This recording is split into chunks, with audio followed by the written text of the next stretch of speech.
이재명 더불어민주당 대표가 현재 자신을 둘러싼 검찰 수사를 대선 패배의 대가라고 하면서 보복 수사 피해 호소인을 자처하고 있습니다.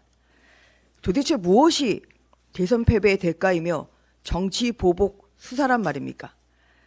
대장동 백현동 위례 신도시 개발 특혜 의혹, 성남FC 불법 후원금 의혹, 변호사비 대납 의혹, 재판 거래 의혹, 배우자 법인카드 사적 유용 의혹, 불법 선거자금 수수 의혹 등등 지금 이재명 대표를 둘러싼 검찰 수사는 모두 지난 문재인 정권의 검찰에서 시작된 사건들입니다. 민주당의 169석의 압도적 의석수로 무소불위의 권력을 휘두르던 집권 여당 시절 시작된 수사가 어떻게 대선 패배의 대가가 되며 정치 보복 수사가 될 수 있다는 말입니까? 공당의 대표로서 국민들을 현혹시키는 말장난을 당장 중단하기 바랍니다. 더욱이 최근 김성태 전 쌍방울 회장을 수사하며 드러난 대북 송금 의혹은 지금까지 밝혀진 이재명 대표의 성남시장, 경기도지사 시절의 개인 비리와는 차원이 다른 것으로 이는 대한민국의 국헌을 문란케 하는 행위입니다. 2019년 쌍방울이 이재명 당시 경기도지사의 방북을 위해 북측에 수백만 달러를 지급한 행위는 명백한 이적 행위이자 반국가적 행위로서 당연히 밝혀야 할 수사의 영역입니다. 이재명 대표는 이런 검찰 수사를 신작 소설로 폄훼할 것이 아니라 첫째, 2019년 4월 쌍방울이 북측에 500만 달러를 쪼개기 환치기 하며 전달한 직후 경기도가 이 지사 명의의 친서를 작성한 이유가 무엇인지, 둘째, 2019년 11월 역시 쌍방울이 북측에 300만 달러를 전달한 뒤 경기도가 방북 요청 공문을 보낸 이유가 무엇인지, 왜 쌍방울의 대북 송금 시점과 경기도의 방북 요청 시점이 일치하는지에 대해 밝혀야 할 것입니다. 언제까지 쌍방울과의 인연은 내복 하나 사입은 것밖에 없다고 우길 겁니까? 법은 만인 앞에 평등합니다. 법 앞에 특권이란 있을 수 없습니다. 이재명 대표도 이를 알아야 할 것입니다. 아울러 검찰이 촉구합니다. 유독 이재명 대표와 관련된 사건들의 수사가 수년째 이어지고 있습니다. 그래서 정치 탄압, 보복 수사라는 오해를 불러일으키는 것입니다. 검찰의 신속하고 엄정한 수사를 촉구합니다. 이상입니다. 김성태 전 쌍방울 회장의 대북 불법 송금, 이화영을 고리로 한 이재명, 이해찬의 3E 커넥션이라는 의혹이 그 실체를 드러내고 있습니다. 이재명 대표는 검찰의 창작 소설이라고 합니다. 민주당은 증거가 없다고 합니다. 그래서 제가 쌍방울의 주가 조작 흐름과 공시를 모두 살펴봤습니다. 돈은 반드시 흔적을 남깁니다. 그래서 저는 오늘 숫자로 말씀드리겠습니다.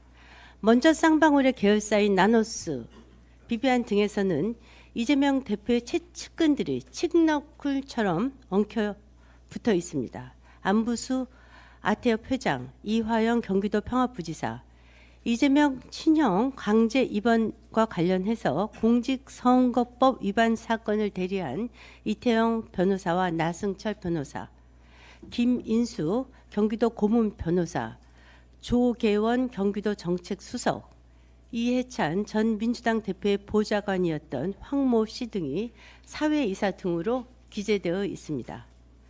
그리고 이들이 쌍방울의 계열사로 들어올 때마다 공시를 띄우고 쌍방울 계열사들은 이재명 주라고 해서 주가가 폭등했습니다.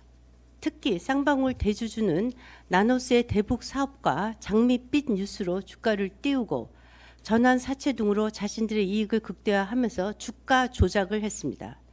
이때마다 이용된 뉴스는 이화영 경기부지사와의 대북 사업, 그리고 이재명 변호사로 알려진 나승철 변호사 등의 나노스 사회이사 영입 등이 이재명 지사와 관련된 호재로 등장했습니다. 아십니까? 2018년 5월 14일에는 시가총액이 무려 4조에 달해서 코스닥 시총 3위까지 올라갔습니다.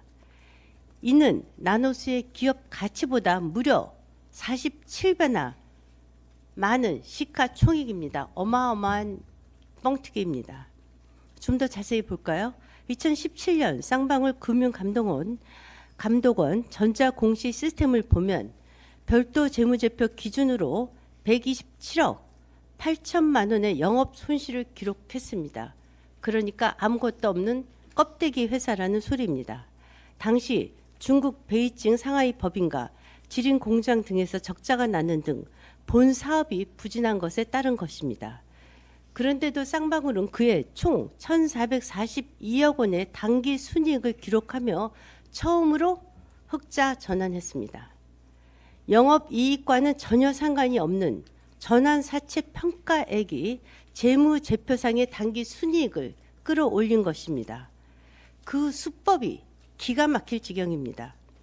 2017년 2월 나노스로부터 주당 100원씩 인수한 200억 원의 전환사채 평가액이 그해 2017년 마지막 거래일일 때 종가 기준 2,325원으로 파생상품의 자산이 무려 4,450억이 되었기 때문입니다. 주가를 22배나 띄운 것입니다. 이때 쌍방울이 위험 해지 차원에서 전환사채 50% 규모의 풋옵션을 제우스 1호 투자조합에 팔면서 최종 평가 이익으로 2,248억이 잡혔습니다. 그때마다 어떻게 했는지 아십니까? 이재명 표 대북 사업이 주가 조작 띄우기에 총동원되었습니다. 2011년 10월부터 2017년 2월까지 쌍방울 고문을 지낸 이화영이 있어서 가능했었던 것입니다. 이처럼 쌍방울의 경영 수지가 나노스 주가에 의지하고 있었던 시점, 그 시점인 2017년 3월부터 2018년 6월까지 이화영은 쌍방울 사회이사를 지냅니다. 그 다음부터 범죄는 더욱 본격화됩니다. 이화영은 2018년 7월부터는 아예 경기도로 들어갑니다. 이후 2018년 11월 경기 고양시에서 제1회 아시아 태평양 평화번영 국제대회가 열립니다. 그리고 2019년 7월에는 제2회 대회가 필리핀에서 열리는 등 대북 교류 행사를 적극적으로 추진했습니다. 당연히 뉴스화됐습니다. 특히 이 시기는 경기도와 행사를 공동 주최한 아태엽 안부수 회장이 나노스 사내 이사와 재임했던 시기와 일부 겹치기도 합니다. 나노스의 등기부 등본을 보면 2019년 1월 24일 정기주주총회에서 안부수 전 회장은 사내 이사로 선임된과 동시에 나노스의 사업 목적에 광산 개발, 해외 자원 개발업을 추가합니다. 이 무렵인 2019년 1월엔 이 전 부지사가 설립한 다른 사단 법인인 동북아 평화경제협회가 북한 광물자원 개발 포럼을 개최하는 등 남북 광물자원 협력 필요성을 부각시키고 나노스가 결국 이로 인해 남북 경협주로 분류되기 시작합니다. 이 전 부지사는 이화영은 이 무렵인 2019년 5월 쌍방울 그룹 김성태와 함께 대남 민간 부문 경제협력을 전담하는 북한민족경제협력연합회 관계자를 접촉하고 북한 히토류 주요 매장지인 단천 특구의 강물 자원 공동 개발을 추진하기로 약정서까지 쓰고 합의서를 씁니다. 이 때문에 2019년엔 5월 22일에 쌍방울 자체 주식만도 1,225원으로 전날 944원이었던 것이 약정서 하나 쓰자마자 29.8%가 급등합니다. 금감원에 따르면 쌍방울은 이 같은 이벤트를 거치면서 2019년 12월, 2020년 1월, 2022년 1월 총 3차례에 걸쳐 나노스의 전환사채 주식을 전환 청구하기에 이릅니다. 청구 시기 주가와 전환 가액, 주식수를 고려하면 각 시기에 쌍방울은 약 1,558억 원의 이익을 낸 것으로 추정이 됩니다. 이것은 투자액, 즉 200억의 약 7.8배에 해당하는 액수입니다. 이 외에도 이화영의 보좌관을 지낸 문모 씨의 이름으로 나노스의 지분 1억 원을 이화영은 차명 보유한 정황도 검찰에 의해서 밝혀졌습니다. 이제 결론에 다가갑니다.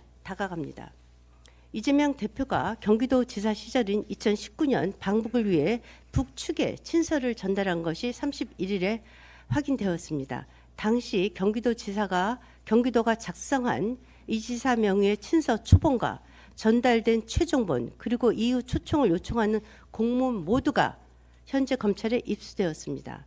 친서가 전달된 2019년 5월은 김성태 전 쌍방울 그룹 회장이 북측에 쪼개기 밀반출 방식으로 500만 달러를 북측에 전달한 직후이고, 공문이 작성된 2019년 11월은 300만 달러를 추가로 제공한 시점과 정확하게 일치합니다. 제가 방송에 나가면 우리 당과 검찰이 증거도 없이 떠든다고 하도 얘기를 해서 제가 그 쌍방울이 낸 공시를 모두 확인해 봤습니다. 이것은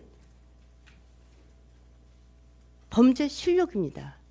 돈은 반드시 숫자로 그 증거를 남깁니다. 대북 산업을 전면으로 띄우고 주가 조작으로 주가를 올리면서 이재명 대표는 대통령을, 김성태는 천문학적인 돈을 노린 것으로 보입니다. 이재명 경기지사의 치적을 쌓아주기 위해서 800만 달러에 달하는 불법 대북 송금까지 마다하지 않은 김성태 전 쌍방울 회장에 대해서 민주당 이재명 대표는 일면식도 없는 사이라며 고리 자르기에 급급한 상황입니다. 박찬대 민주당 최고위원 역시 라디오에 출연해 이재명 대표와 김성태 전 회장이 정말 모르는 사이인 것이 분명한 것 같다라고 거들기까지 했습니다.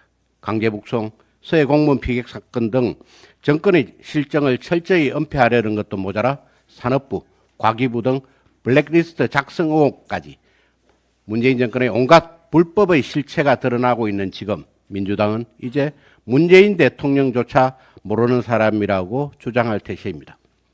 점점 불거지고 있는 이재명 대표의 방북 비용 송금 의혹과 관련해 김 전 회장은 이화영 전 경기도 평화부지사와 함께 2019년 7월 필리핀 마닐라에서 북한 국가안전모의부 소속 리호남과 송명철 조선아시아 태평양 평화위원회 부실장을 만났다고 전해지고 있습니다.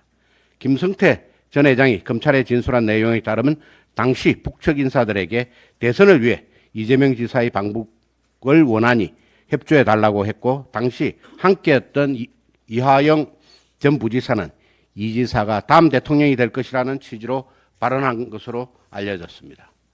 이에 리호남은 이 지사가 대통령이 됐으면 좋겠다고 답했다고 하는데, 국민들보다 북한의 지지를 더 받는 이재명 대통령 만들기에 혈안이 된 이화영 전 부지사와 쌍방울의 노력이 눈물겨울 따름입니다. 이 대표가 대선에서 패배하자 이화영 전 부지사는 이 대표가 당대표나 국회의원이 되면 쌍방울이 억울한 일은 없을 것이라고 했다고 합니다. 이러한 경기도와 쌍방울 간의 관계에 비추어 볼 때 경기도와 이재명 지사가 쌍방울의 불법 대북 송금에 깊숙이 개입해 있다는 것은 명확한 사실입니다.